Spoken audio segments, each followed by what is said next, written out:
Imagine walking along a quiet beach at sunrise. The waves are calm, the air is cold, and everything feels still. And then you see it, a sneaker just sitting there on the sand. You walk closer, pick it up, and realize there's still a foot inside it. That's not fiction. That actually happened in 2007. Since then, more than 20 human feet have washed ashore along the coasts of Canada and the United States.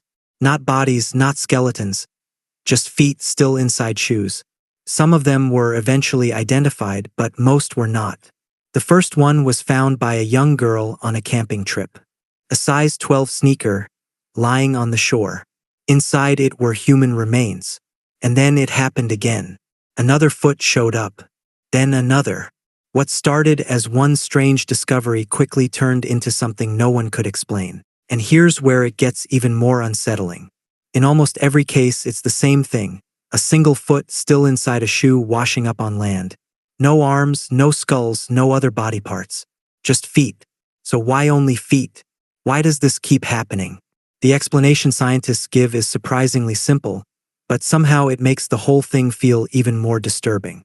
When a human body decomposes in water, it naturally separates at the joints over time. And modern shoes, especially running shoes, are designed to float. So while the rest of the body sinks or breaks apart underwater, the foot, protected inside the shoe, slowly drifts away. And eventually it reaches the shore. But that explanation only answers part of the mystery. Because it raises a much bigger question. Where are all these people coming from? There are a few theories. Some believe these are simply accidental deaths. People who drowned, people who went missing, people whose bodies were never recovered. Over time, ocean currents could carry parts of those remains across long distances. Others once believed something far darker was happening. When the first few feet were discovered, there were real fears that this could be the work of a serial killer, someone using the ocean to dispose of victims. But forensic analysis didn't support that idea.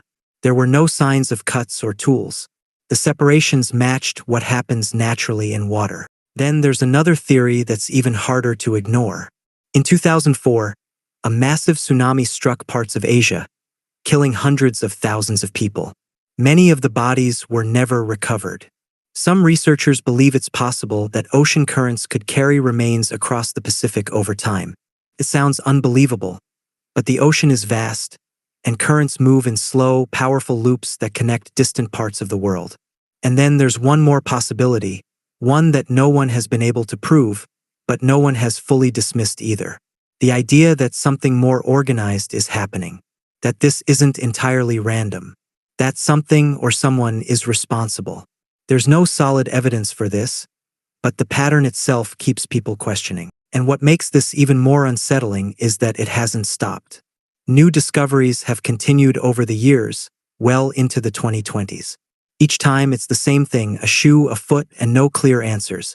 Some of these remains have been identified through DNA, giving families at least some form of closure. But many are still unknown, reduced to a single piece of evidence drifting out of the ocean. The Salish Sea continues to hold its secrets, and every time something washes ashore, it only adds to the mystery. The ocean covers most of this planet. It's deep, it's powerful, and it doesn't give up everything it takes. But sometimes, it gives just enough to remind us how little we actually understand. And this might be one of those cases.